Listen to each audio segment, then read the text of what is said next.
Together We Will Heal forum that is organized by the Central Texas African American Family Support Conference.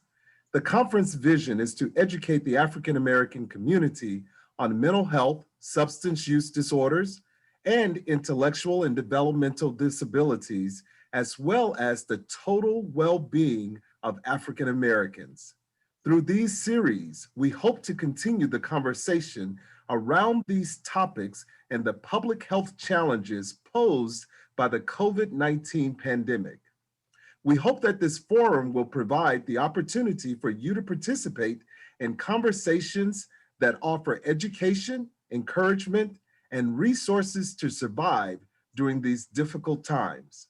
Today's topic is Black manhood and mental health, a conversation.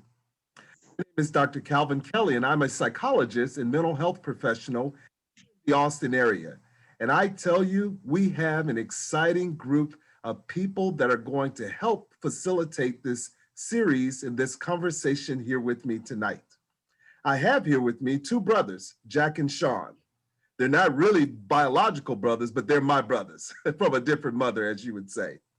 Jack Brown is an Army veteran and leads a peer-ran organization, Peer-to-Peer Whole Wellness.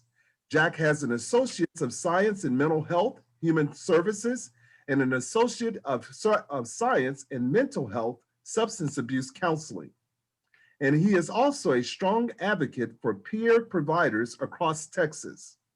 Jack has garnered tools through various trainings to support his ability to now live a life that includes self-care and advocacy.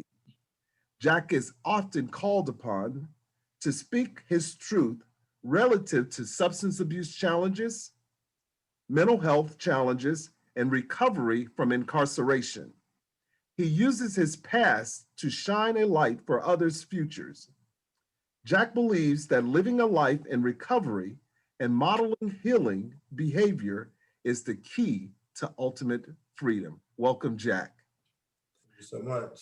My other brother, Sean Gooden, affectionately known as the Black Belt Baker, is the owner of the Gooden Sweets Cookies and also teaches Kung Fu and Tai Chi classes. Giving back to the community, especially where it concerns African American male mental and emotional health, is where Sean thrives and expresses his true calling. Sean believes that health, mental health in particular, spiritual health, physical health, emotional health are all tied together. After the death of Sean's older brother, Anthony, this fact became painfully evident to him. After going through a 10-year battle with depression and making it out on the other side, Sean decided and was guided to put on paper how he made it through the storm. After the death of Sean's older brother, Anthony, this fact again became painfully evident to him. The book is called No More Floating Boats, and it is currently available on Amazon. Welcome, Sean. Brothers, before we get started and kick this amazing conversation off, I see people are still coming into the session. Let's talk about some housekeeping rules, if we may.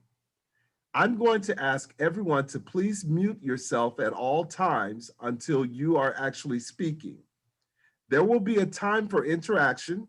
You may raise your hand and then unmute yourself to talk when you are called upon.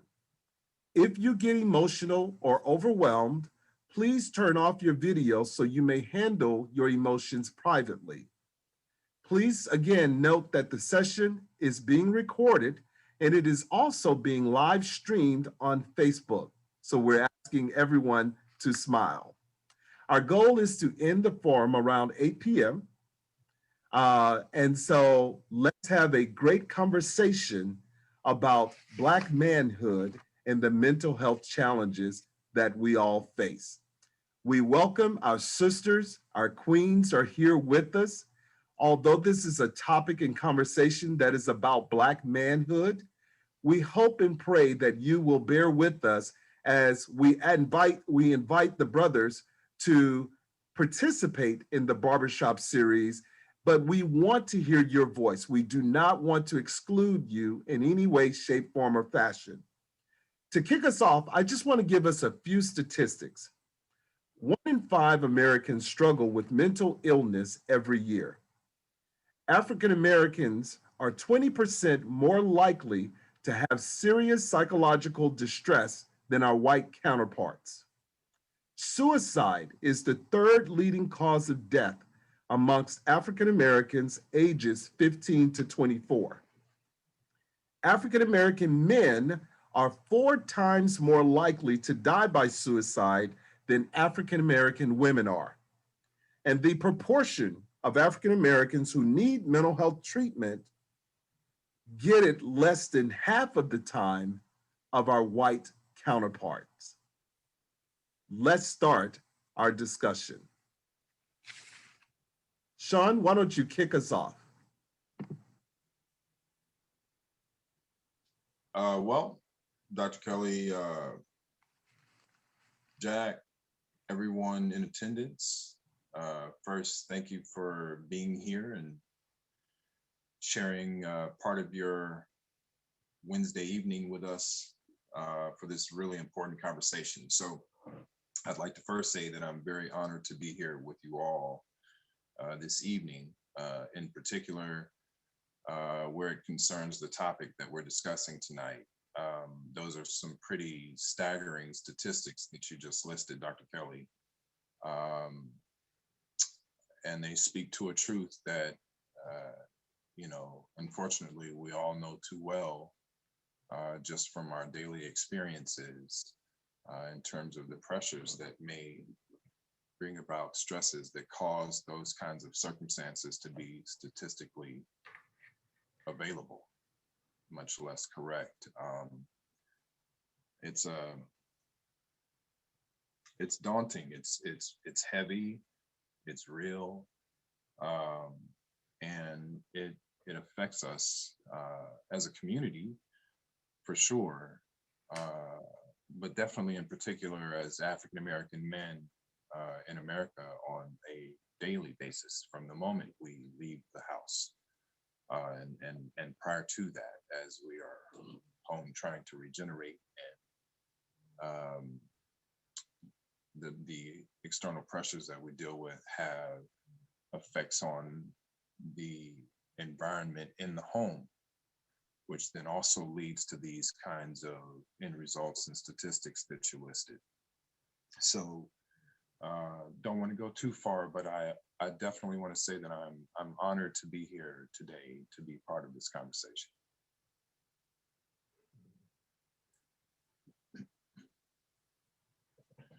Welcome, Sean. And as I said, ladies and gentlemen, this is the barbershop. And so we know how we do it in the barbershop. We want to keep our issues lively. We want to keep them real. And we want to hear your voice. Your voice is a very important voice. And we want you to help us as we help the larger community to understand our mental health challenges and issues. Jack, what do you want to say to us? Oh, okay. So, I mean, just to kind of piggyback off of what Sean was talking about and the statistics that you provided. I don't want to say this. So, I just feel like as a man of color, like from my day to my birth, I've been put in a box of materialism. And what I mean by that is my material gain is gonna represent my status in life. And so when you think about that, like from a child to an adult, I'm like already like stressed out, mentally, physically, emotionally, and whatnot. Hold on one second. This is what COVID has brought, this experience live and in color to all of us. I mean, this is what's going on. It's real. My service dog said she had something to say, so I had to let her out. But that's all I'll say for now. You know, I'm looking on through the screen here, and we have just some amazing brothers and sisters. I'm looking at some people that I personally know, and I know they have a lot to say. So, Michael, Cedric, don't make me call you out. Join in, help us with this conversation, because we want it to be just that. This is our opportunity to come together and to heal. So, Michael, I'm going to call you out, brother. What you got to say?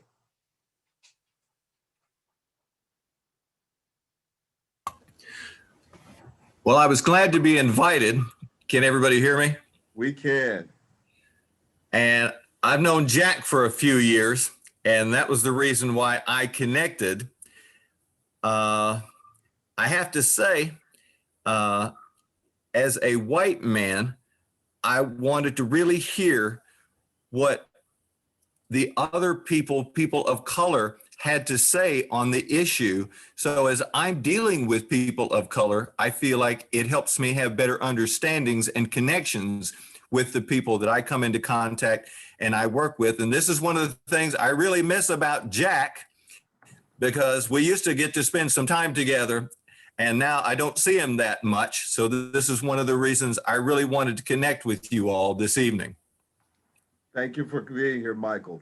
And again, welcome everyone as you're coming in. We are glad that you're here. I see my brother Cedric is on the line, and I know Cedric is going to set it on fire and help us with this conversation. Why, as Black men or men of color, what is it about mental health that we struggle with in terms of letting people know that we're dealing with some issues and challenges? Sean, you want to go first? Okay. Jack, is on you, man. Okay. I thought so. So, look. So for some of you guys know me, some of you guys don't. So I don't pull no punches. So I'll just be who I know how to be. So I'm gonna apologize in advance in case I just happen to step on someone's toes. First of all, we're not educated to mental health. Like most of the time, we're walking through life suffering from various symptoms of mental health challenges and don't even know how to put a name on it. We don't have the verbiage to identify what we're going through, right? I shared this with Brother Kelly and Brother Sean earlier. You know, my stepmom was an alcoholic, and you know, I share with people quite often, laughing, like they were like, Jack, when was the first time you learned how to drive? And I was like, I was 9. And they were like, 9 years old. I was like, yeah. I was like, my stepmom was an alcoholic, and she got so wasted one day that she pulled over one night on the way home and told me to get us home, right? Well, for a 9-year-old, that's traumatizing. Like, look, kind of on one side of the coin, it's like, yeah, I've been driving since I was 9. But when I sit back and I have time to reflect on the whole situation, like, you know, the guardian, the parent that was supposed to have been taking care of me was so busy self-medicating behind her own personal mental health challenges that she caused me to have some personal mental health challenges, if that makes any sense. Absolutely. You know, Jack, I think that highlights something that we deal with, you know, as a community for sure, and that is generational traumas. And these generational traumas stem really from slavery. But as one generation endures those traumas, then they pass on those actions and I don't know how to say, remembered activities, you know, to the next generation and so on and so forth. So it becomes really important that we have coping mechanisms, because I think what ends up being the issue is that there are various pathways, so to speak, for lack of a better term, to how we arrive at mental health issues and or disparities, and how various circumstances impact us in our lives that bring us to a mental health crisis or a crisis standpoint. And I mean, that can come from, you know, a generational trauma, a parenting trauma, or a substance abuse trauma, or a loss of a loved one trauma, or watching your loved ones go through substance abuse, and then trying to manage and help them through that situation, and how that impacts you, and what that does with your surroundings, and how you just process things in general because of these various pressures. So I'm just saying there are lots of ways that we sort of arrive at this same point. And so I hope today, during our discussion, that we're able to talk about and kind of lay out some ways to mitigate that, to handle those kinds of situations, because we get there from various routes, but the issue becomes, how do we get out of there? How do we handle through there to get to the other side? Well said. Cedric, you wanted to just chime in? Yes, Dr. Kelly. Welcome, my brother. Welcome to the barbershop. Let me tell you what, I'm due at the barbershop in the morning, but I'm gonna get 2 cuts this week. So I cannot tell you how happy I am that this discussion is even being had. To Brother Sean and Brother Jack, let me just say, I commend you brothers for stepping up to the mic to even be a part of this discussion. Dr. Kelly, I know you're always in the weeds making things happen, and I appreciate you all for that. As a person who has both a mental health and a substance use disorder, and being a person who does mental health counseling on a daily basis, I can tell you, as a man of color, for me, my coming out was so, Sean, you were talking about generational messages that happen. My dad was a preacher, and we absolutely, positively did not talk about mental health. We did not talk about anything that was going on inside the house, outside the house. And a lot of men that I have come into contact with share that same generational message of, number one, we're supposed to be strong enough to handle whatever it is.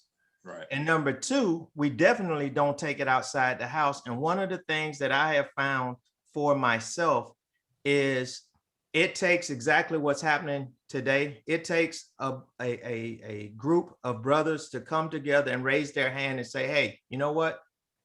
I too have this issue. I too have some of these same things going on with me. And until we become willing to share our own stories of, and again, it doesn't make you weaker. It makes you stronger, because you're at least at a place where you can recognize, hey, something is wrong and I need help. There's nothing wrong with asking for help. So I think that the first step in terms of how do we get men of color to let down our guards and become vulnerable to the process of accepting help is, we have to encourage one another.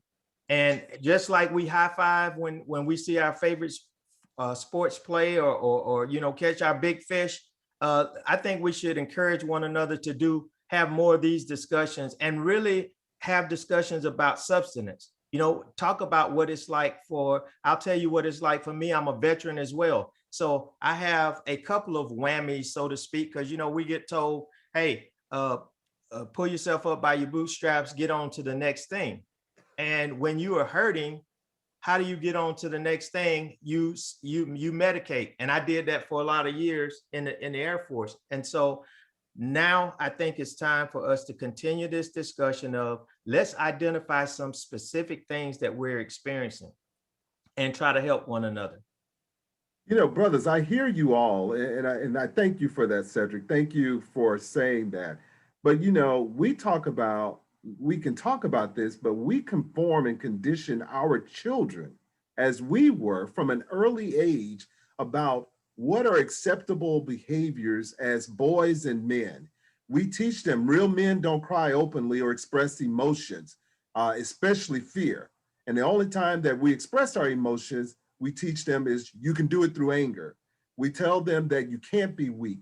We tell them that, they have to be the financial provider. So we are often conditioned early on in life not to talk about what's happening to us, what's going on with us.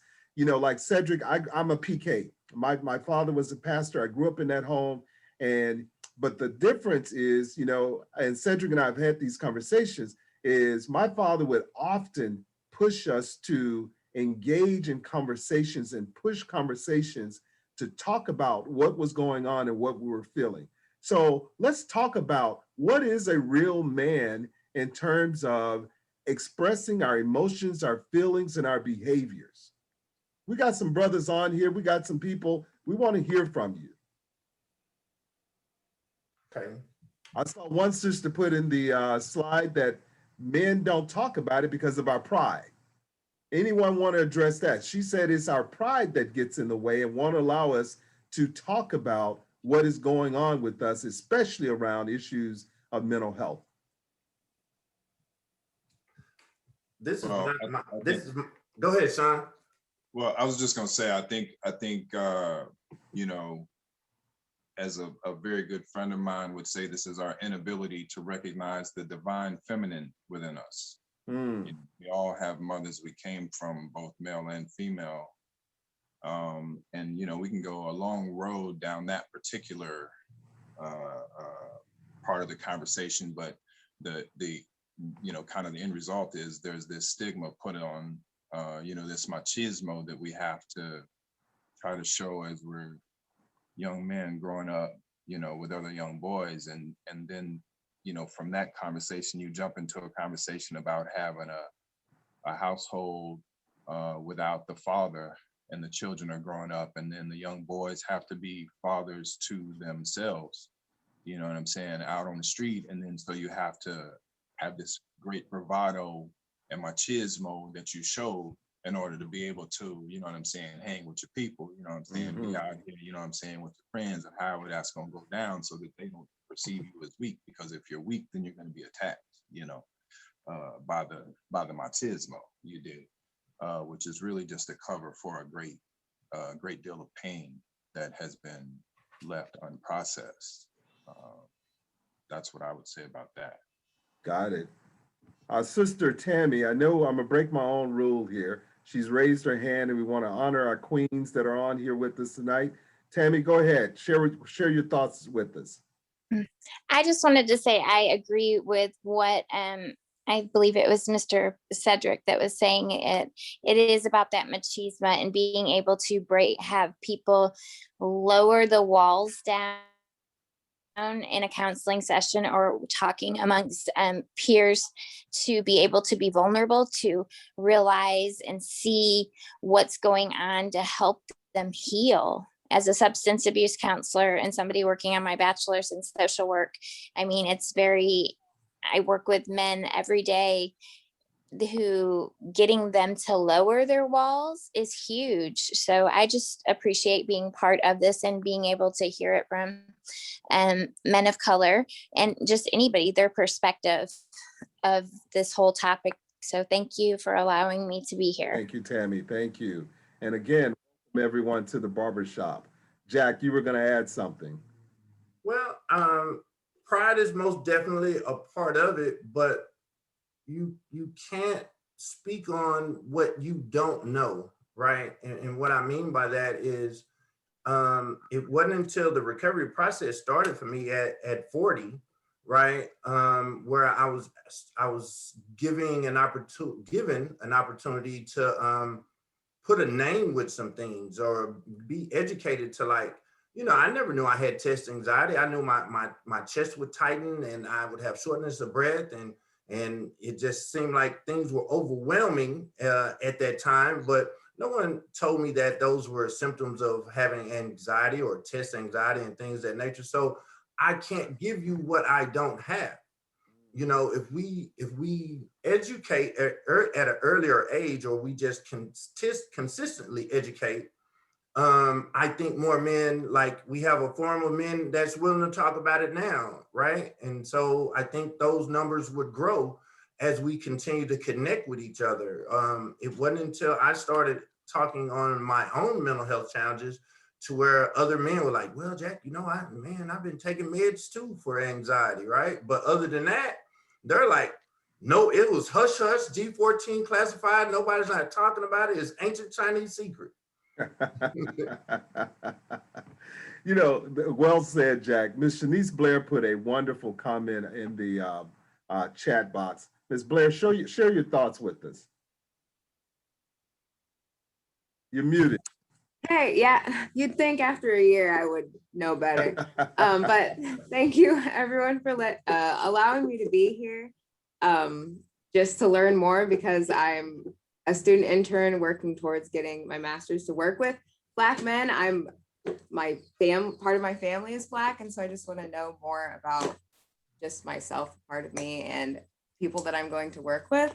And I think I'm loving everything that everyone's talking about. And what I'm thinking is also just how mental health isn't talked about. Like what Jack was saying, is just not educating about it because it's not talked about in the house. So everyone's just keeping all of these things inside, or they're seeing the behaviors that are happening. And it's like, okay, like for me personally, like when my mom's stressed out, she cries. So then I'm just like, okay, that's just what we're supposed to do. If I'm stressed, I'm just supposed to cry. And so that just passes on down, down, down these unhealthy things, instead of actually talking about it or trying to find a positive solution.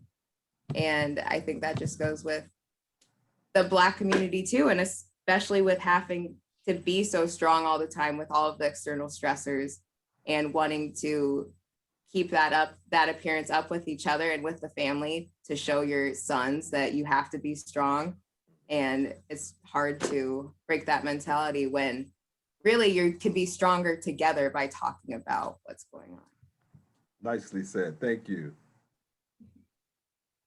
Brother Craig. Good evening, Dr. Kelly, and to my brothers Sean and Jack and everyone that's been speaking. It's so good to be with you all this evening. And you know, the topic of mental health is very important to me. You know, I'm a criminal lawyer and I handle a lot of mental health cases. And it's a common fact that mental health is an underlying issue of why so many people come into the criminal justice system in the first place. And so I'm happy to share this space with you.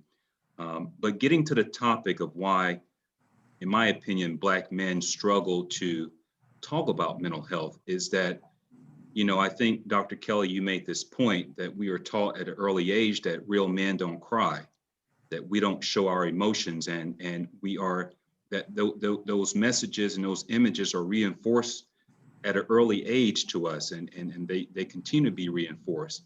Even when we go to church, I remember one of my mother's favorite songs was that I won't complain. You know, I've had weary days and hard times, but I won't complain.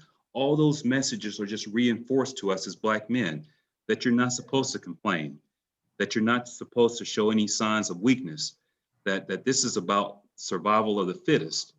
And you can't be showing all that emotions. You need to, you know, get outside and play some football and toughen up, you know, put some hair on your chest.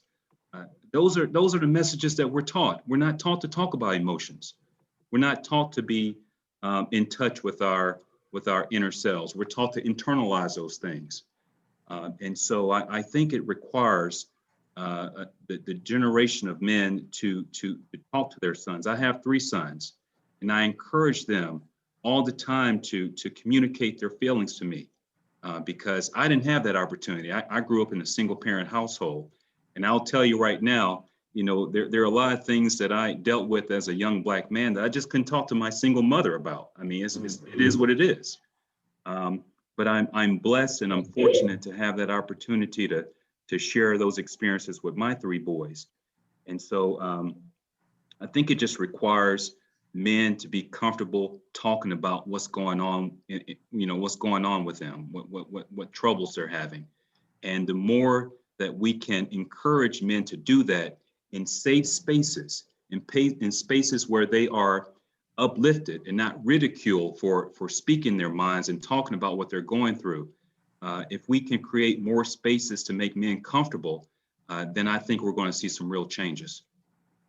Brother Craig, thank you. Powerful words, powerful words. You know, to tell you, Brother Craig, good to see you, man.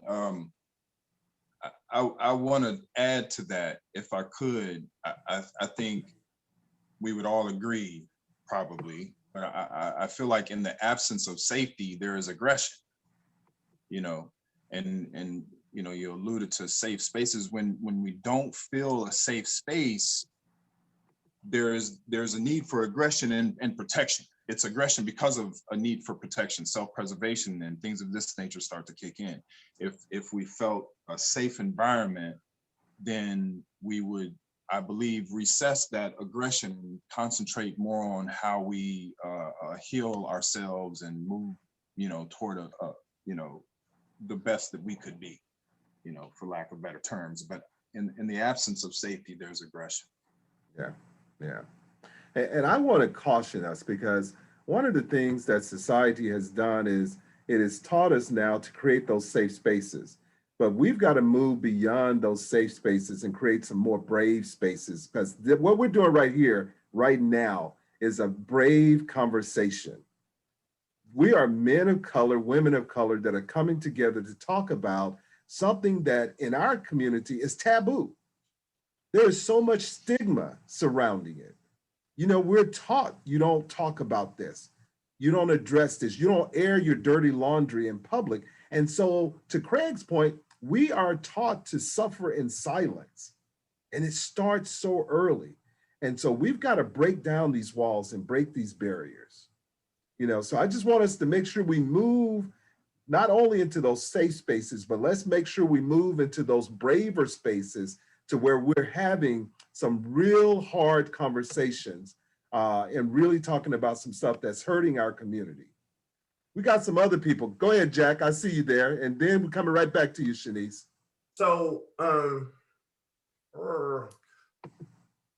okay. So, okay, I'll just be vulnerable. So back in the day, my idols were pimp players and hustlers growing up. That's what I seen in the Black neighborhood, right? And so that's what I wanted to be. And the only reason I wanted to be those things because of identification.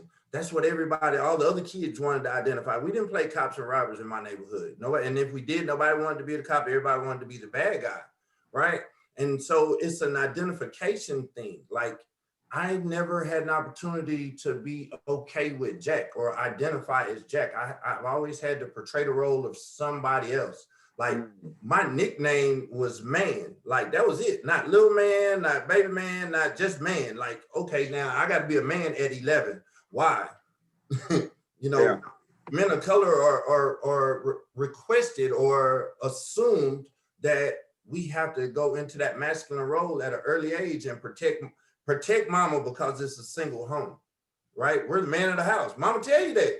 You're the man of the house. Mama, I'm two. Oh, how am I the man of the house already? I just got here. I don't even know what earth is about yet, right? But we automatically, or I'll put it on me, jump into that role of false manhood, because now I think I'm supposed to like stuff everything that I'm seeing, stuff everything that I'm enduring, not letting my feelings out. I don't want to discuss this with anyone because Sean said it best, you're deemed as weak, and the weak in the tribe gets devoured, you know what I mean? So I think if we continue to identify as men of color with mental illness or mental health challenges, not so much illnesses and whatnot, with those brave spaces that you're talking about, Dr. Kelly, would automatically blossom and bloom, right? I mean, most of us on this call are middle-aged. I don't mean no harm, brothers, but it is what it is, right?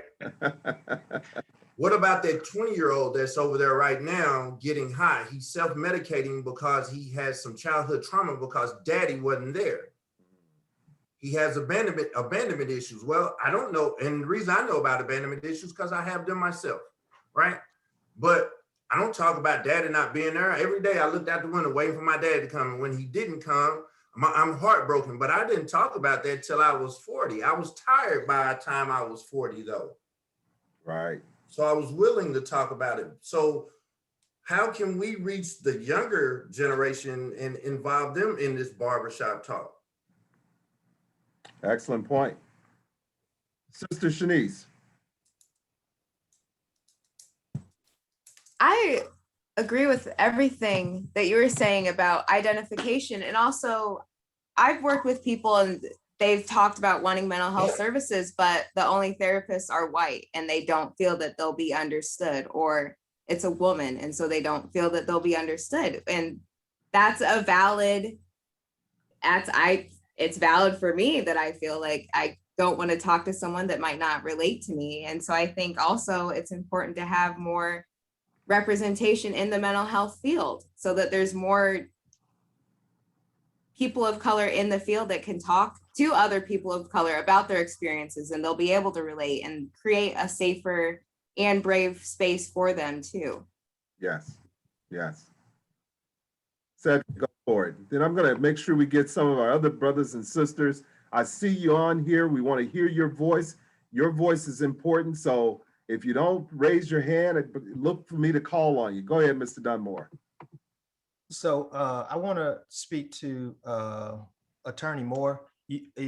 I'm just wondering, in your daily role in the court system, how many people do you see who look like the people who are on this Zoom call? How many opportunities are they for folks like us to talk to people that you're encountering in the criminal justice system? And I asked that question, if you'll hold your answer for just 1 second, because I really believe, Sean, what you said about us reaching out to the younger brothers, I really believe that, the call to action is here, it's now, it's got to happen. We need to have some brothers who have been through some things to be a part of the criminal justice system on the front end, trying to reach some of these brothers, but not only just the brothers, but this is a systemic issue. This is affecting the family as a whole. And until we address it as a systemic issue, we're always going to come up short. I believe that for a lot of men, to include Cedric, learning to be emotionally available to other people is a huge challenge that we as men of color experience. And so until we start doing some education on how do we emotionally connect, and if there are women on this call, and I see that there are, I guarantee you can relate to that. The fact that a lot of men are emotionally disconnected in their relationships because they've never been taught. They've never known how to be emotionally connected. And so again, when you start looking at this thing from a systemic perspective, we have work to do, but the work can be done, and we have people available to do the work. It's just a matter of getting them plugged in. Powerful words there, brother. But Cedric, why would I want to be emotionally available when I could be hurt in the process? I could being vulnerable opens me up to feel pain. But you know what you also could be? You also could be a brother on the men. You also could be an example of what taking the chance and what comes on the other side of that. I worked in the criminal justice system when I first retired from the military. And the one thing that I learned from the offenders that I worked with was that many of them, I can't speak for all, many of them have been systematically adapted to their environment. And so once they were exposed to something different, then at least they have a choice. If you expose me to something different, then you give me something to think about. But if all I know is all I know, then that's all I got. Right. So again, we're taking a chance by becoming vulnerable. This barbershop tonight, it's giving a lot of people a chance to step out and do their little part. And if each one of us does a little bit to reach out to help someone else, it shows that vulnerability isn't a bad thing. It shows that vulnerability can work, but we got to be the examples. Cedric, you just said some powerful stuff, and Craig, I see you coming on. I don't want to lose sight of what Cedric just said, nor do I want to lose sight of what Jack said, because those two things are very much integrated. As little boys, we're often told you're the man in the house when there's a male that's absent. And then when mom or sister or whomever that female brings a male into the house, we are totally castrated. Because then we're taught we have to step back and let this man who may or may not be around for a period of time, we have to step back and let that person step into that role of being the man of the house. And so I see a lot of people in my practice, especially men, that suffer not only from anxiety, but specifically castration anxiety, because they have been chopped down at such an early age and they lose their voice. And so the only time they feel like they have a voice is to be angry, to be aggressive. Craig, go for it. Just wanted to make sure we didn't lose sight of that. Thank you. And Brother Cedric, I think your point is well made. You know, the challenge is that we have got to deal with a system that was designed to imprison us, that was designed to keep Black men down. And so trying to use the criminal justice system or reaching more young Black men who are definitely overrepresented in the criminal justice system is tough when that system was designed to oppress us. And so I think having these types of, if you will, courageous conversations and doing more into bringing men into the brave spaces. I love that term, Dr. Kelly. This is what we need to do. And we've got to show some real leadership. Black men have got to take some real leadership. Our Black women have been carrying this water for way too long. That's right. Our single Black mothers, our older women in the church, they've been carrying this weight far too long. Black men need to stand up and step up and speak out and take on some more leadership roles. But you know, what you're talking about in terms of you know, the young boys being forced to adapt to the place of manhood, that really resonates with me. I mean, that was the way I grew up, and so many young men grow up in that way. But all these issues are tied together. We, you know, breaking the school to prison pipeline, creating more brave spaces for Black men to talk about their emotional well-being. All these issues are connected.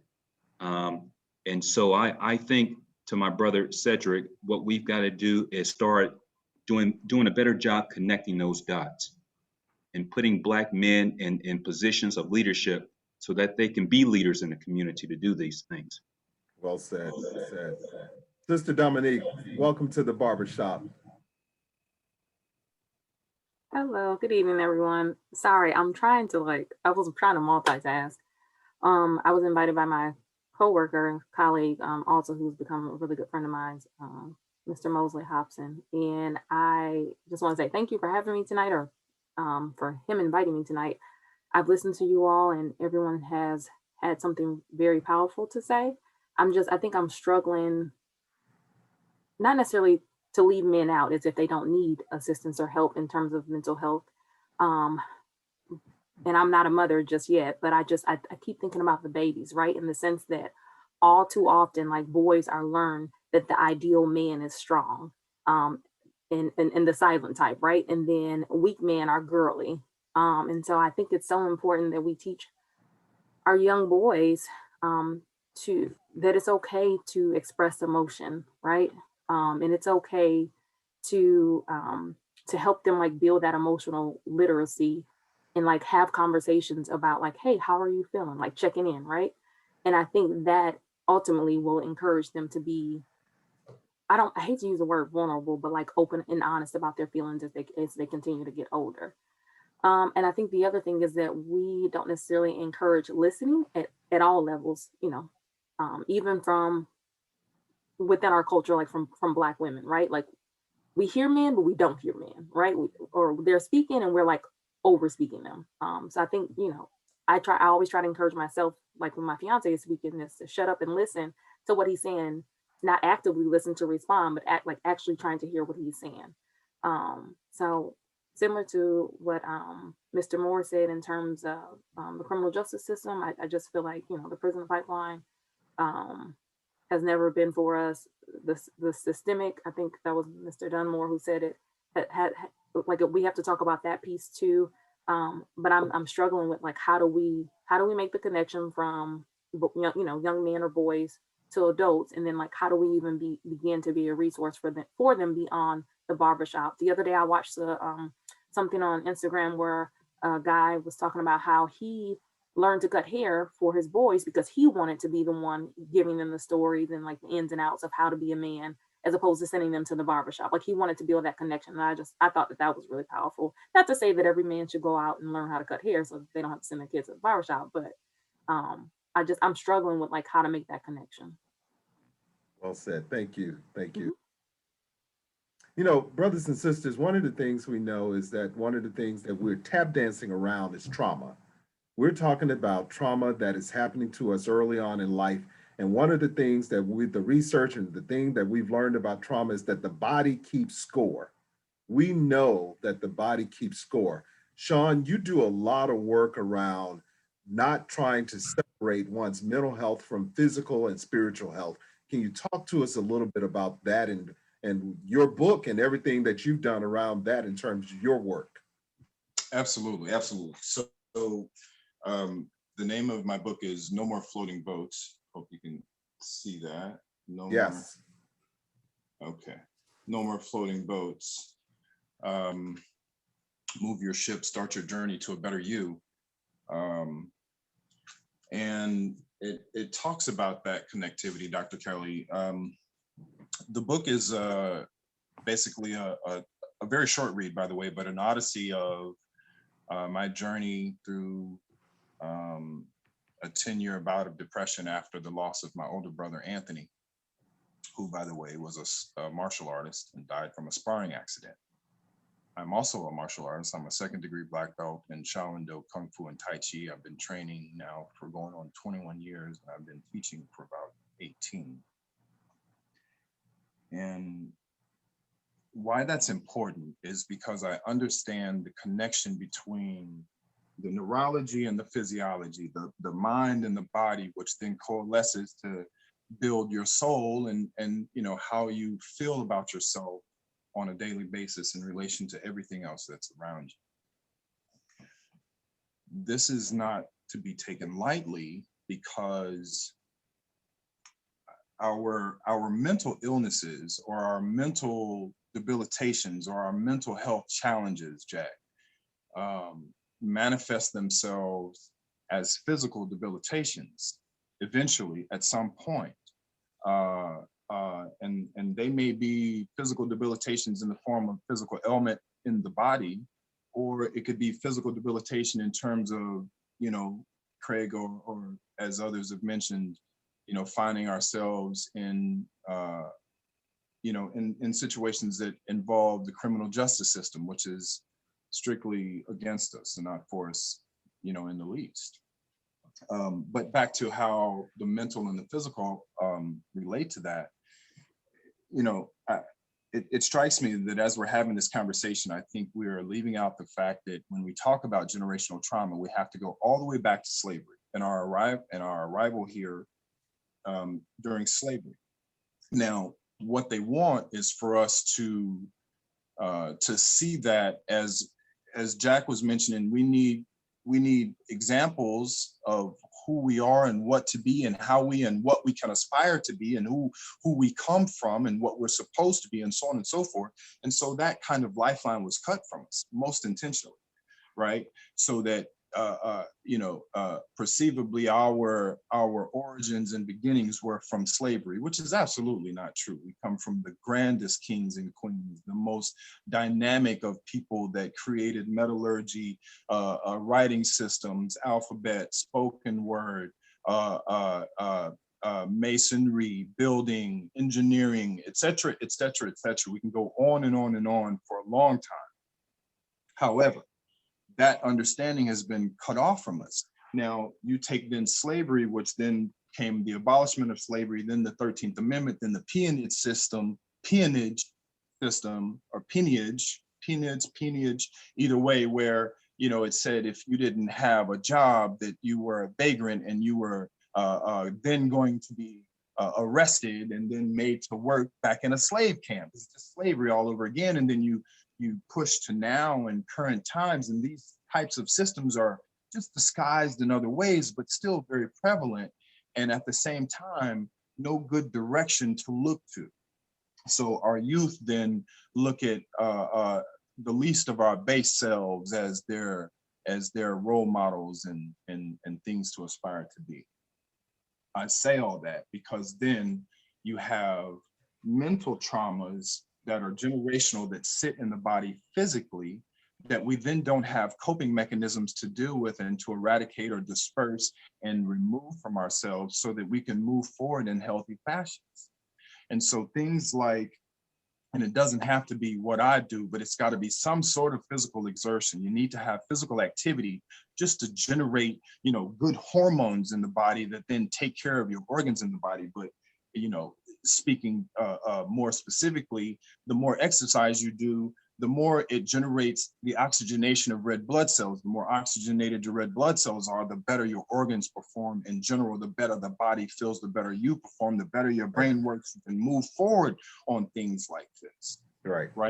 But if you have these traumas that you're always dealing with, and then your perspective of things is always through this trauma, and you have no way to see around it or feel around it or think around it or be around it, then it is the total and it consumes you. And then all of your decisions are based on that kind of resonance and feeling about self, which inevitably become destructive decisions and so on and so forth. And we have this kind of cycle that just repeats itself over and over and over again, generationally, not just within one lifetime. And so I think it's really important that we have ways in which we can disperse those traumas physically first so that we feel good about ourselves. Then we can generate from a mental standpoint. So there's this one thing I want to throw in there really quickly out of my book. This is out of chapter 7, which is called Overcoming Fear. Like I said, it's a really short read. It's only about 14 chapters. But either way, this is, I don't know if I call it a poem or not. I didn't write it as a poem, but I call this the Health Hope Continuum. And it says, health is wealth. Wealth is information. Health is wealth. Wealth is information. Information leads to good business. Good business brings better health.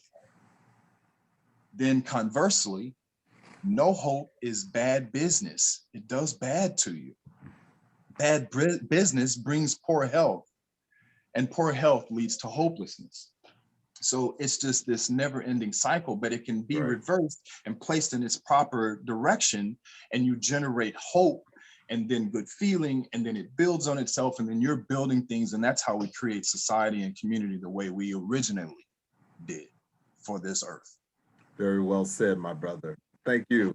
Brother Mosley, we know you have something to say. What do you want to say to us? Well said there, Sean. Well, first and foremost, let me say that I am certainly elated to be here tonight in this panel discussion about mental health. And there's so many things that I can say, but let me speak from several different angles. Number one, I'll speak from a professional angle in terms of what I do in the big scheme of things, or the realm of things. Is I work for the state, and we primarily deal with families from a prevention standpoint in terms of those families that are at high risk for abuse and neglect. And one in particularly, we work with fathers, particularly in helping them to become stronger men for their children, so that their children are now set up for success in terms of being able to thrive and, of course, mitigate some of the risks that come with that.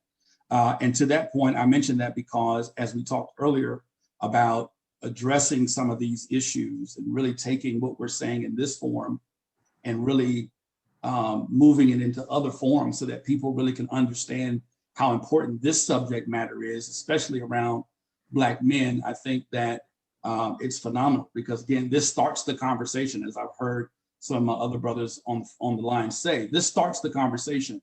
But what we've done is we've been intentional about, we deal with providers, those that provide services to those fathers. But of course, if we recognize within the construct of the system, it's the justice systems, the education systems, the social welfare systems. Those things are the ones that, have that, those disparities towards working with fathers. The same is with mental health. Again, it's now being intentional of taking this conversation and embedding it into those systems so that people can be made aware that, listen, this is a real thing. and it needs to be addressed. And the more we continue to share that, I think that the more we can continue to educate, as we mentioned earlier, we can continue to educate folk that just don't really know or care to really address this issue. That's number one. I hope that makes sense. Number two, from a religious perspective or a spiritual or a community building perspective, I serve as a pastor in Austin. And one of the things that I started out when I first started pastoring the church that I'm pastoring, which is Greater St. John Church there in Austin, that ministry lost their pastor. They lost their pastor after 20 years of service. And it took them through a mental storm, because again, here's a person that they lost that they love so much that really impacted them in a way that certainly was detrimental. And my first message to them was, yes, in conjunction with the spirituality, was also dealing with the mental health piece. Listen, mental health is real. And I used the story of Martha when Lazarus had died. Jesus had gotten the word, and Jesus chose to stay where he was for additional days. Did not come to where Lazarus was. He stayed right where he was. And when Jesus finally came, about 3 days later, the text says that Martha went out to meet him and confronted him and said, if you were here, my brother wouldn't have died. Again, a lot of us, as we are having this conversation, would realize that help is not always readily available. But then when it comes, we talked about aggression. We'd rather approach it in aggression than approach it in a sensible way, to where we allow for some of our feelings to really be channeled through avenues that can be helpful to us and not put us further in the box. And so I addressed it, and I said, we have to be honest with ourselves. In order for us to thrive in our spiritual man, we have to be able to first thrive emotionally and address the situation at hand. Don't be afraid to address the situation at hand, because death is a real thing. Mental health is a real thing. Trauma is a real thing. Don't be afraid to address the subject matter at hand, because when we dance around it, as you said, Dr. Kelly, as we dance around these issues, we'll never get to the solution base. We'll always continue to remain in that cycle. And of course, that's what society wants us to do, is to remain in that cycle. But I'm appreciative of this conversation tonight, because it helps to break the cycle so that we might be able to traject forward and not continue to stay in that circular motion. So again, I hope those things make sense, but I'm certainly appreciative of being here and a part of this conversation. And I have something to go back and talk to my church about from what I gleaned from just being in this space. Thank you. Well, thank you, brother. Welcome. Jack, what were you going to say? Well, I'm gonna be the author of chaos right now. I just be myself, really. I apologize in advance. So my thing is this. Most of the individuals, most of the men of color on this phone call are professionals, right? And when is the last time that you actually went into a neighborhood and talked to the youth? Like really got your hands dirty, not in a professional role. The first time I ever seen an attorney, it was because I was playing out on a case. I didn't know Black attorneys existed. We Black men, we become successful and we get these titles and these credentials and these offices and everything. And we look down and have a conversation about what's going on, but we never go to ground level and try to get brothers to understand, like, hey, you could be here with me. Or look, you could take this route. Mentoring is a hand-to-hand type thing. It's not a talk from your office on a Zoom call type thing. You got to go down into the trenches, because the only way vulnerability is going to catch on for our young Black men is we got to creatively make it look sexy, right? We got to make it attractive to them, just like hip hop is attractive to them, right? Sagging is attractive. How do we make vulnerability? How do we make mental health sexy again, right? Well, we need some more mentors in the neighborhoods, take off your, like for me, and if I piss you off, okay, cool. If I took away your credentials today, right, who would you be? You would be a Black man just like me, still bothered and trapped in the system, but with no way out, right? So my challenge is not only have conversations about it, when you leave here today, you know, instead of just passing through your old neighborhood with your wife and say, hey, baby, I lived over there in that house, right? And that used to be the chicken shack, and that used to be Mama Mabel's little hot plates. Like, go into the community and be of service. Give back, you know? And if you think I'm lying, check my Facebook page. I go into the neighborhood all the time, right? I give back. I feed the homeless once a month. I don't say that to brag. I say that because that's the only way I can give back, where I have an opportunity to talk to individuals just like me, that look just like me, and let them know that being on I'm not going to say successful, but have a better life is possible, is what I'm going to say. Right. And so I have to be a living example. I don't like conversation. I'm a doer. I'm gonna be quiet now. I'm sorry. I love it, Jack. I love it. Well, Jack has put a challenge out there to us. Jack is challenging each and every one of us. And I love it, Jack. I always say, man, we have got to stop creating moments, and we've got to get back to creating movements. We as a people have really stopped. We used to be about movements, and now we're about moments in time. And so I love what you just said. I love the challenge you just issued to all of us in terms of what are we going to do? Just keep talking about it, or are we going to be about it? And so anyone want to respond to that? I have a response. I'm sorry, let me jump in here real quick. I'm just going to say this real quick, and I got to go.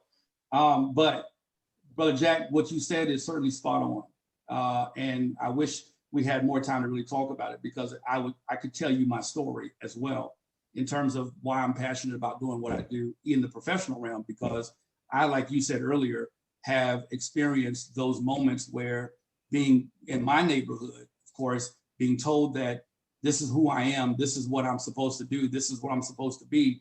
At the end of the day, I realized that some of those things were not, you know, they were not hopeful. They were not pushing me into a place where certainly I could thrive or become successful. So what you see on the screen is certainly what I've helped to create myself, so that I don't continue to be a statistic. And as you've mentioned a few moments ago, when you find yourself at the level of success, you go back and you tell those same people that are looking like you and that are experiencing some of the things that you experience, like, hey, you can do this too. That's why I'm in the process of writing a book that says, who said you couldn't make it? Yeah, we're all dealt hands, we're all dealt cards. And for most games, you may not be able to know your card until you pick the hand up. And you have to play that hand the best way that you can. And if you lose at that hand the first time, don't give up, don't quit, don't walk away. Continue to play that game until you are successful at it. And then when you master that level, go play with somebody that you know is better than you, right? And so again, I'm taking this challenge as a foster youth, growing up in foster home in the hood, if you will, and I'm going back through this work and touching people that are still in foster care, those Black and brown kids, or particularly Black kids that are in foster care, and saying, look, you don't have to be a statistic. You can be who you want to be. And you're right, Jack, you said something that's successful. You may not be at my level of success, but your level of success is just as equal. It puts us on the same playing field. Why? Because the word success. You were successful, I'm successful, and we go back and we continue to tell others that you can be successful too. You don't have to fall subject to what the societal norms put in place. But of course, as you work hard, you can continue to thrive and be on top of the ladder as well. I'm sorry, Dominique, for stepping on you, but I got to get back to my church real quick. But I appreciate, again, this conversation. Brother, thanks for joining us. We'll be in touch soon. Dominique. Yes, sir. No, I was just gonna, similar to what Mosley said, say thank you to Jack. But I also asked, like, you know, where does everyone live and how do we even get into the community? For somebody like me, I'm a transplant. I'm not from Texas. I'm not from Austin. I'm originally from Minnesota. I went to school at A&M for my PhD. And while I was there, I knew, like, community to me is like actually being in the, like you said, similar to what you said, Jack, being in the trenches. So I found, I ended up doing a community service event with my school, where we went to the women's prison, and everyone kind of had like a category, right? Mine was to teach hip hop aerobics, and they loved it. And they were like, would you be willing to come back? And I'm like, of course, why not? And I did that for the 4 years that I was there. Absolutely loved it. And it was funny because I say it was funny to me because the women were like, you're so down to earth. Like, you know, you treat us as if we're your aunt or your cousin. I'm like, because you are. Like, literally, I have aunts and uncles who are like you. The only difference between you and I is that you were called. I'm no angel, right? So That's right. I say my question or my challenge to you, Jack, is like, how do I get into these communities? I know we're in COVID right now. I don't have any children. I've always, like, all I know is volunteer. That's all I've ever done. But since I've been in Austin, I haven't been able to find anyone who has children who need to be, either loved on additionally or this, that, and the other. I've tried Big Brothers and Big Sisters. They said right now that they aren't taking anyone. I haven't followed up with them again. That was closer to the beginning of the fall. Of 2020, but how can we be a source or a resource for our Black and brown children? So how can we connect with one another to make sure we go back into those communities? I don't know exactly what those communities are here in Austin. Dominique, I want you and I to connect. I'm going to get you connected to some services and resources. I do some work with Child Inc., and they would love to have you. It is a Head Start program for Austin, and 0 to 5, and those kids, those families need to see us because they are us. And so, Jack, I accept that challenge, brother, and thank you for putting it out there. Dominique, let me know how I can get in touch with you. Yes, sir. We see your hand, Miss Lay. Hi, can you hear me? We can. Awesome. Hi, everyone. I'm Savannah. I listened to most of the beginning of the call, and I had to step away and came back. But I didn't want to miss this opportunity to say thank you, Jack, for inviting me here. Thank everyone else for their patience and their presence and their smiles behind these cameras with cameras off, just like me. I wanted to go back to the beginning because we know that this is an issue. This was an issue yesterday. It was an issue today, and it's going to be an issue tomorrow. So from this call, I heard one solution, and I think Sean said it. We need to hold safe spaces. So bring that back to that. When is the first meetup? Where is the safe space? What does it look like? When can we meet up and start doing that ritual, letting people know, hey, these are safe spaces. This is what it looks like. This is what we do here. So like, what's next? What's the next step? That sounds like a great idea. Like, how do we not let go of that from this call? Great question. Great. I love that, Miss Lay. I love that, Miss Lay. Awesome. We have some others on the line. We know we're a little bit over time. We expect it to go a little bit over time. And Ms. Lay just put it out there. We talk about the problem. We know what's happening in our community. Many of us, to Jack's point, have been in our community for 50 plus years. So these problems were there before us, and they continue to perpetuate in our communities. And Ms. Lay's question to us, what are the solutions? What are we going to do about it?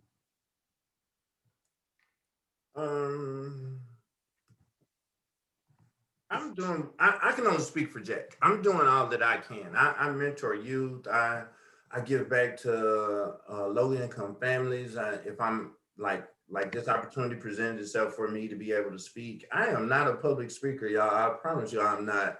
I just do what's in front of me and do what God tells me to do. I hope I don't offend everybody with the God thing, but I am a spiritual person. I love to meet up. I love to make it happen. Sometimes, I get caught up in the fact that we have so many leaders and whatnot, but who wants to actually be an Indian? The community we are trying to save, the community we are trying to help needs Indians, not leaders. And what I mean by that when I say Indians is peer support is my niche. Like, peer support is an individual with lived experience, be it substance use or mental health challenges, right? And so I know that identification piece is vital. If I walk in, I've walked into a courthouse and I'm able to talk to an individual and tell them I'm not probation, I'm not parole, I'm just like you. And I can watch the walls come down. I can see them relax and breathe a little bit easier because I am them. Dominique said it best, like, you my cousin, you just don't know it. And if I'm down here in the trenches with you and let you know that, okay, let me back up.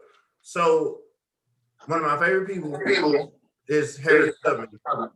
And Harriet Tubman led people from slavery through the Underground Railroad to freedom. Well, she not only gained her freedom, but she went back to free other people. That's what we have to do. And the only reason the slaves went with her to freedom is because she looked just like them. They were able to identify, right? Well, nobody in suits down there freeing slaves. I'm just saying. and you know, excellent point, and Cedric coming right to you.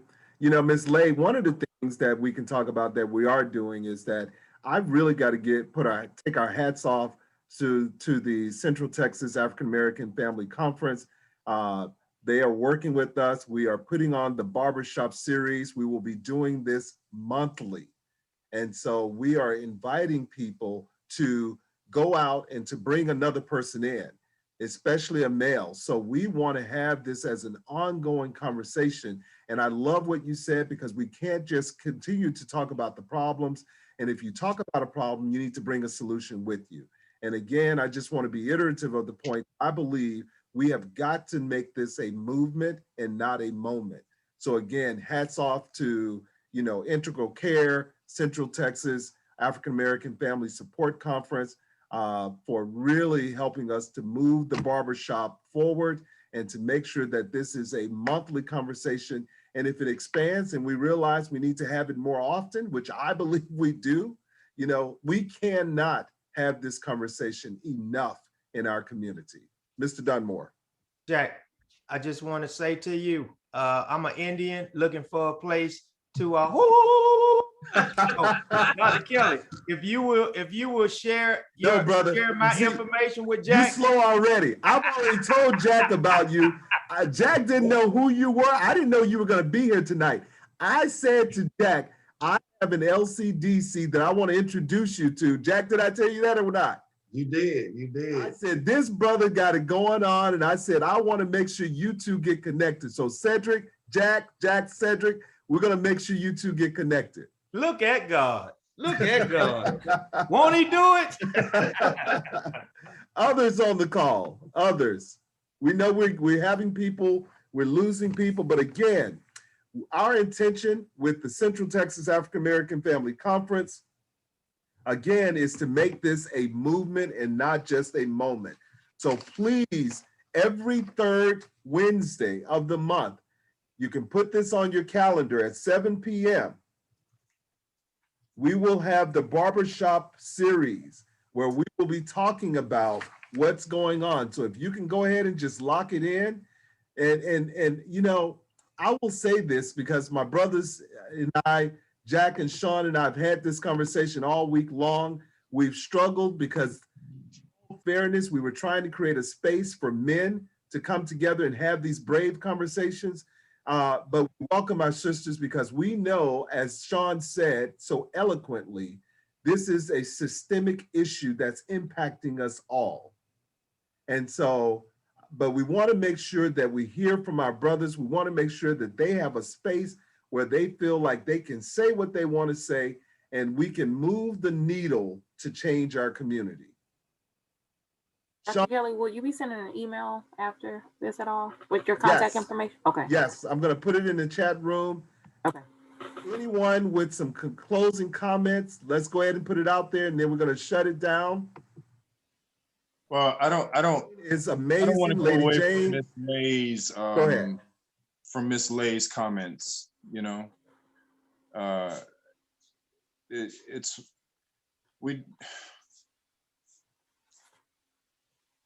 too much talk, not enough action. You know, we talk about it because we need to talk about it, and we need to talk about it more. But it can't be talking about it in the absence of actions that actually move the needle and keep us from having to repeat the conversations over and over again. So I'm with Ms. Lay, like, what is the safe space? What do we do? And you know, I don't have all the answers, so I'm just throwing that up as you know, I second the motion. Start bringing back Sunday night dinners. Some people don't know what that feels like to sit at a family table this Sunday night. someone just, hey, this is the safe space. This is Mama D's house. She cooks every Sunday. This is where you come eat at. And then just each neighborhood marked a safe space. Everybody knows that that's that mama to go to, or this is the house to go to. And everybody just support that mama. Keep uplifting her, drop off food that she's gonna keep feeding the community while we out here working. Mama's at the house, she in a safe space, she holding it down. Yeah, well said. It's just sitting and having the opportunity and creating the opportunities for people to come in and be vulnerable. Ladies and gentlemen, I want to thank you all for being here. Jack, Sean, thank you both for co-moderating and facilitating this with me, brothers. You all don't know, Sean has talked about his book, but Sean is also known as the Cookie Man, Black Belt Baker. You got some of your products there, Sean? I got this is what they look like when they get to you. Let me. There it is. Good and sweet cookies. Nice. We deliver anywhere in the city and ship around the country, all from the website. 18 flavors, all natural ingredients, real butter, premium chocolate, fresh as nuts and fruits available. All in these delicious cookies. Awesome. Dominique, is that your hand up or no, you're good? Jack, what were you going to say? I felt like I needed a commercial, but I don't have it. Jack, you are a commercial. Brothers, sisters, thank you again for being here. Lady Jane, you are amazing. Lady Jane is the person that puts all of this together. She's behind the scene, always doing some amazing work. So you're getting those emails from Lady Jane. If you don't know, I like to call her, not only is she Lady Jane, but she's also Dr. Lady Jane. So Lady Jane, thank you again for your amazing work and time. Brothers and sisters, let's stay in touch. I think all of us have put some contact information in the chat box. I wrote them all down. Please take my information, and I'd love to connect with any and all of you at any point in time. Shoot me an email and you will get an email back with more contact information, because I really think we can help each other. Let's make this a movement and move away from a moment. Thank you all. Stay safe and be blessed. Bye, everyone. Bye.